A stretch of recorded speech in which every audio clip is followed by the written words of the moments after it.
Hi guys, Matt from footballboots.co.uk, and in today's video we'll be doing a comparison between Nike's all-new Mercurial Vapor 11 and the previous Mercurial Vapor 10 model.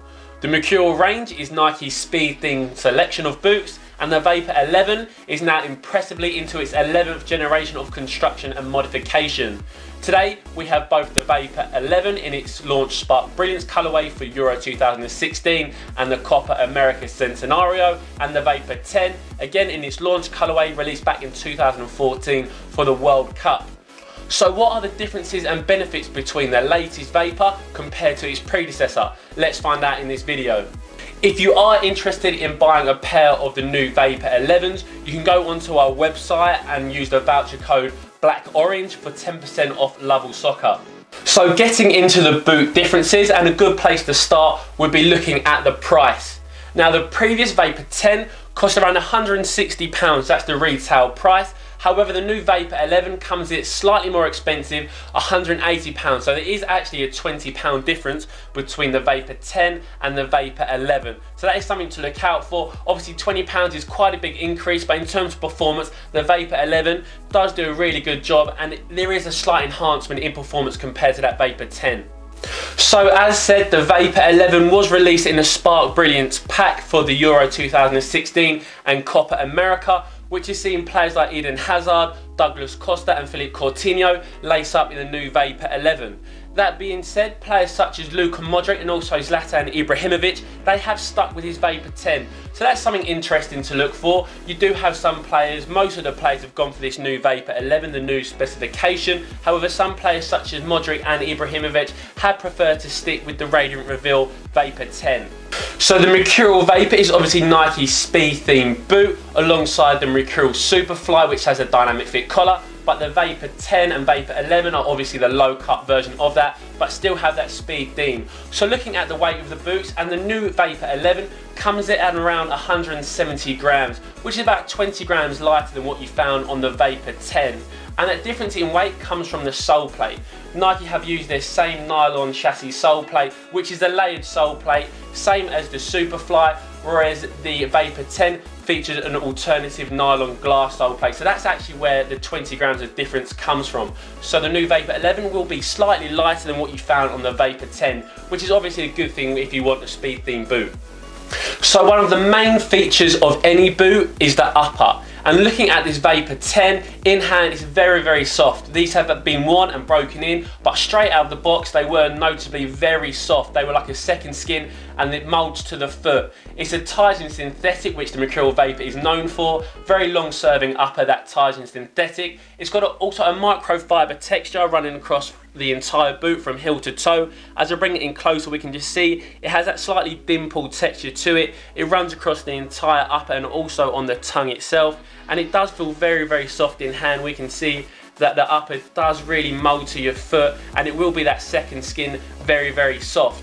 Now what the Vapor 11 has again is a Titan synthetic, but it does have a slightly thicker and stiffer kind of feeling to it, and that's because of the new horizontal ridges, which are very similar to the speed ribs on the Mercurial Superfly, and it's just there to add a bit of friction when dribbling and also striking the ball. The medial side features more prominent horizontal ridges compared to the lateral side panel, so you will get some nice purchase when striking the ball, especially when you're curling free kicks. The extra friction that the horizontal ridges are going to give you when touching and striking the ball, what they'll also do is give you slightly more protection than what you would have found on the previous Vapor 10, which is very, very thin and soft, so any impact coming into contact with your foot would have been felt and it would have been quite painful. But what the Vapor 11 does have, because of that horizontal ridge, it will give you slightly more protection. So if you were a player that felt really big impacts coming in with that Vapor 10 and it did hurt, then hopefully this Vapor 11 will do a slightly better job for you.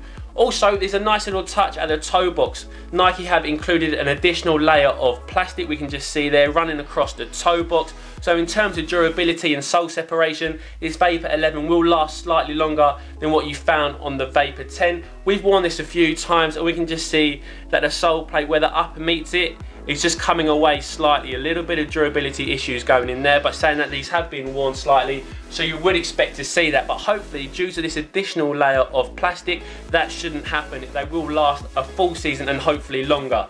So as said, both boots do feature that Tigen synthetic upper, but what are the actual differences? What do they mean? So the Vapor 10, it is softer. There's no doubt about that, which is a bit of a shame about the Vapor 11, that it's not actually as soft. We've mentioned that in our review of the new Vapor 11. If you want to check that out, then click on the card in the top corner of this screen now. So the Vapor 10 is slightly softer, which gives you a really nice sensation when touching and striking the ball. It is like a second skin, and it does mold to your foot. Saying that, the Vapor 11, yes, it is a little bit stiffer, but it will hold its structure a little bit longer, so there will be some more retention there, so it won't actually lose its shape over time. The Vapor 10 here is just on the table, and we can see that it hasn't actually kept its shape, so there is a little bit of rollover on either side panel. But on the Vapor 11, because of this horizontal ridge upper, it should retain its shape slightly longer. So in terms of durability and also how the boot fits, it should fit and last longer compared to that Vapor 10. So what would have been absolutely ideal was if Nike could have incorporated both the Vapor 10 upper, because it is so soft, with the new Vapor 11 horizontal ridges. So what that would have meant was the upper would have been really nice and soft and giving that second skin and barefoot feel, but also would have given you the nice friction when touching and striking the ball, what the horizontal ridges do upper. So if they could have combined both the boots together, that would have been a perfect product for me. So flipping the boots over and looking at their sole plates, and obviously we've already mentioned that the new layered nylon chassis sole plate of the Vapor 11 decreases the weight by about 20 grams, which is actually a big difference for a light speed boot. Obviously the Vapor 10 was a light boot already at 190 grams, but the new layered contoured sole plate takes it down by about 20 grams, which is a big difference. And if you are someone who wants a really fast-paced light boot, then the Vapor 11 is definitely going to give you that. They both feature a nylon chassis sole plate, but what the Vapor 11 has is a contoured and vacuum pressed nylon chassis sole plate, which gives you better lockdown because of the contouring, and also it will be more responsive because it is slightly stiffer than what you found on that Vapor 10, which is split toe, so it is more flexible, especially in this toe box region. So although it will be slightly more comfortable and give you some nice agility, the Vapor 11 is stiffer, so it will give you some nice explosive responsiveness. So alongside the difference in the nylon chassis sole plate is actually a difference in the stud configuration as well. So looking at the previous Vapor 10, we can see that it featured Nike's direct inject TPU studs, which are actually quite shallow. So if you wore these on a natural pitch that wasn't that firm, you probably wouldn't get much traction or traction at all, because the studs themselves are quite shallow. So what the Vapor 11 has is a chevron arrowhead shaped bladed stud, which are very deep, especially compared to the Vapor 10. As I just bring them in close to the screen here, hopefully we can see that the new chevron shape is actually much deeper than what the Vapor 10 direct inject TPU studs had. So I'm just putting my thumb into the heel studs here, and it actually does cover about a quarter of my thumb, which is really great. So if you are someone who wants a lot of traction on the football pitch, which is something that I want, a really responsive boot, then these Vapor 11s are going to do a great job for you. The studs are very aggressive in themselves. They're going to give you some nice acceleration, and also making studs at the heel cup here with these two bladed studs. They are very deep across the entire sole plate. So the heel stud, yep, they're very deep, and also on the toe here, which featured two very high toe studs here. So in terms of getting acceleration, you're going to get some really highly aggressive traction there. So far we've seen that the Vapor 11 compared to the Vapor 10, the previous model, there are some really nice performance enhancers in terms of the upper's performance due to the horizontal ridges, and also the new layered sole plate. That's going to give you some really nice and enhanced acceleration and traction compared to that previous Vapor 10. But what other differences are there? So a definite difference between the Vapor 10 and Vapor 11 isn't on the outside of the boot on the upper or on the sole plate, but it's actually inside the boot. Now bringing in the Vapor 10, hopefully we can see on camera here that it features an internal cage. We can see that from the white detail with the black internal cage there, almost like a webbing, which is there just to increase the structure. Because the Vapor 10 is and was so soft, it did need some internal structure there just to maintain its shape. So what the Vapor 11 has is actual external stability, which is actually resulted from the horizontal ridges. So it doesn't feature an external cage as such, but the horizontal ridges, because it flows from heel to toe and it is a little bit stiffer, it will retain its structure and also offer an internal cage-like system, but also on the outside of the boot, which is a great thing to have. So compared to the Vapor 10, where it's an internal cage, the Vapor 11 features the horizontal ridges, which actually increases the stability and structure of the boot. So something that is maintained from the previous Vapor 10 to the new Vapor 11 is that new tongueless design. Nike first put the tongueless design on their Vapor 10 here and also on the Hypervenom finish, and it is something which I'm a really big fan of, and it also enhances a nice barefoot feel due to the lack of tongue. It just merges with the side panels. So what the tongueless design will do, it actually combines both the lateral side panel and the medial side panel together through the seamless design. It just continues on and round to either side panel. Really nice addition from Nike, and it's a good thing that they've actually carried that on from the previous Vapor 10 to the Vapor 11. Something to just note is that after some use and prolonged playing time, the tongue itself does stretch, and with the laces going over the top, you might find that you do get some creasing, but if you do take care of the boots and you stuff them after each playing use, then they can just retain its shape. So if you are someone who wants these boots, then do take care of them and they will last and retain their shape over a long period of time.